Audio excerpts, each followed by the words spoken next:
नमस्कार बंधुरा स्मृतिरेखास क्रिएशने आपनादेर सबाइके स्वागत जानाई। आज आमी शीतेर किछु सब्जी दिए एकटा रेसिपि शेयर करब। शीत प्राय शेष, एखोनो शीतेर किछु सब्जी किन्तु बाजारे पाওয়া যাচ্ছে। সেই सब्जी दिएई आज आमी এই रेसिपिटा बानिয়েছি। भीषण सहज और खेते तो दारुण लागे। आसुन ताहले देखे नेওয়া যাক আমার আজকের এই रेसिपि। একটা বড় পাত্র নিয়ে নিয়েছি। এবার আমি এর মধ্যে নিয়ে নিচ্ছি চায়ের কাপ মেপে গোবিন্দভোগ চাল। আপনারা যে কোনো একটা পাত্র মেপেই চালটা নেবেন, তাহলে রান্না করতে সুবিধা হবে। আমি এখানে চায়ের কাপে 1.5 কাপ চাল দিলাম। এবার এই চাল ভালো করে ধুয়ে নেব। দেখুন চাল খুব ভালো মতো ধুয়ে নিয়েছি। এবার এই চালের মধ্যে আমি দিয়ে দেব পরিমাণ মতো হলুদ, দিয়ে দিচ্ছি লবণ, আদা পেস্টটা করার সময় একটু জল বেশি দেওয়া হয়ে গেছিলো, সেজন্য একটু পাতলা হয়ে গেছে। দিয়ে দিচ্ছি গোলমরিচ গুঁড়ো দেওয়াটা অপশনাল, আর দিয়ে দিচ্ছি ঘি। এবার এই সব কিছু দিয়ে চালটা খুব ভালো করে মেখে নেব।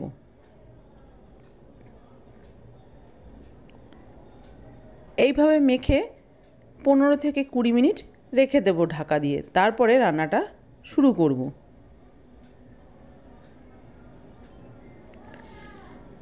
এই রান্না করার জন্য কিছু সবজি আমি এখানে নিয়েছি। সবজিগুলো কেটে ধুয়ে জল ঝরিয়ে নিয়েছি। গাজর, ক্যাপসিকাম, বিনস, ফুলকপি আর কড়াইশুঁটি। এখানে আপনারা পনিরের ব্যবহারও করতে পারেন, আবার যে সবজিটা পছন্দ হবে না সেটা বাদও দিতে পারেন।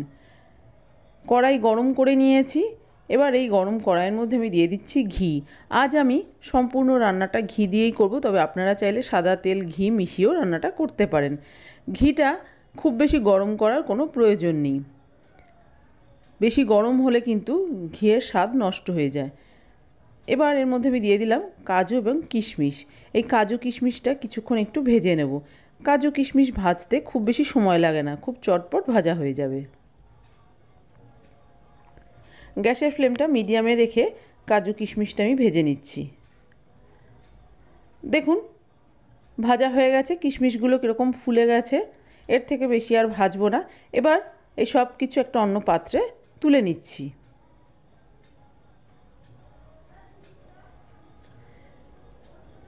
কড়াইয়ের মধ্যে ফোড়নের জন্য দিয়ে দিচ্ছি গোটা গরম মশলা, আর দিয়ে দেব তেজপাতা। ফোড়নটা একটু নেড়েচেড়ে ভেজে নিচ্ছি। ফোড়ন থেকে সুন্দর একটা গন্ধ বেরোতে শুরু করেছে। এবার আমি এর মধ্যে দিয়ে দেব ফুলকপি। কোনো সবজি খুব বেশি লাল করে ভাজবো না, তবে একটু নেড়েচেড়ে ভেজে নেব। ফুলকপিটা দেখুন 1 মিনিট মতো নাড়াচাড়া করে ভেজে নিয়ে এবার আমি এর মধ্যে দিয়ে দিচ্ছি গাজর। যে সমস্ত সবজি একটু শক্ত হয় সেই সবজিগুলোকে একটু প্রথমে এর দিকে দিচ্ছি। একই রকমভাবে গাজর দিয়েও কিছুক্ষণ নাড়াচাড়া করে ভেজে নিচ্ছি। সবজি আপনারা আপনাদের পছন্দ মতো শেপে কেটে নেবেন, তবে ছোট ছোট করে কেটে নেবেন, তাহলেই ভালো লাগবে। বড় কাটলে কিন্তু ভালো লাগবে না। দিয়ে দিলাম বিনসটা দিয়েও ভেজে নিচ্ছি। কোনো সবজি দেখুন আমি খুব বেশি কিন্তু লাল করে ভাজিনি। যদি পনির দিতে চান তাহলে পনিরটা ভেজে তুলে রেখে তারপরে এই সবজিগুলো ভেজে নিতে পারেন।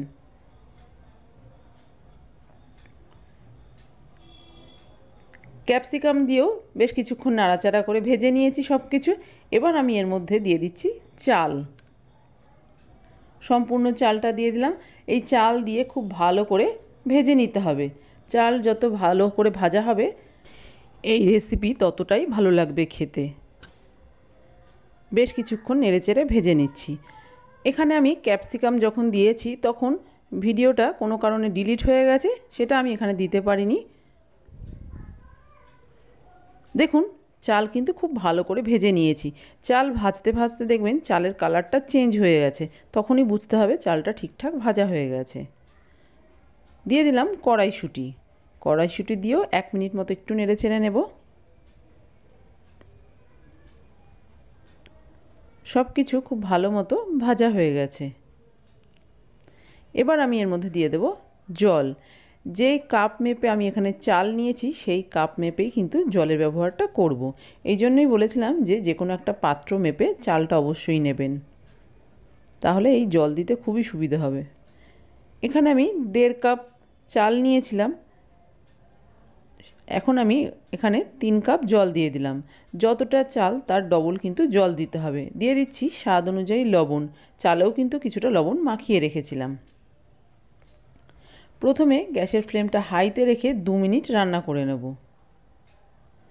জল দিয়ে আবারও ভালো করে নেড়েচেড়ে দিলাম। এবার ঢাকা দিয়ে 2 মিনিট হাই ফ্লেমে রান্না করে নিচ্ছি। 2 মিনিট হয়ে গেছে, ঢাকনাটা খুলে দেখে নিচ্ছি। এই সময় আমি গ্যাসের ফ্লেমটা কমিয়ে দেব। একটু নেড়েচেড়ে দিলাম। এবার লো ফ্লেমে বাকি রান্নাটা করে নেব। দিয়ে দিচ্ছি বেশ কয়েকটা চেরা কাঁচা লঙ্কা। কাঁচা লঙ্কা দিলে খেতে কিন্তু খুব ভালো লাগবে। আবারও ঢাকা চাপা দিয়ে দিলাম। দেখুন কিছুক্ষণ ঢাকা দিয়ে রেখেছিলাম। ঢাকনাটা খুলে দিয়ে দিচ্ছি চিনি। আপনারা যদি একটু মিষ্টি মিষ্টি খেতে চান তাহলে চিনির পরিমাণটা বাড়িয়ে দেবেন। দিয়ে দিচ্ছি ভেজে রাখা কাজু কিশমিশ। আবারও সব কিছু ভালো করে নেড়েচেড়ে মিশিয়ে দিচ্ছি। এখনও কিছুটা জল জল ভাব আছে। এই জল জল ভাবটা সম্পূর্ণ শুকিয়ে গেলেই কিন্তু আমার রান্নাটা কমপ্লিট হয়ে যাবে। আবারও ভালো করে নেড়েচেড়ে দিলাম।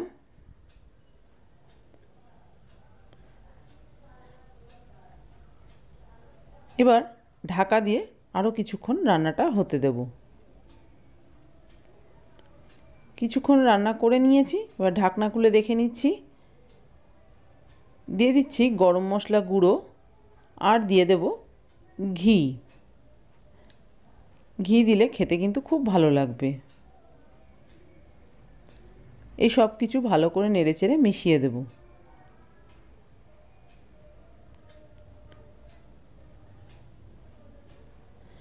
এই সময় আমি গ্যাসের ফ্লেমটা অফ করে দিয়েছি। অফ করে দিয়েই ভালো করে নেড়েচেড়ে মিশিয়ে দিচ্ছি।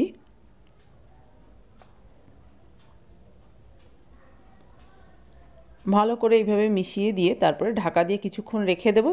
তারপরে দেখবেন একদম ঝরঝরে হয়ে যাবে। এখনও কিছুটা দলা দলা হয়ে আছে, কিছুক্ষণ ঢাকা দিয়ে রাখলে একদম ঝরঝরে হয়ে যাবে।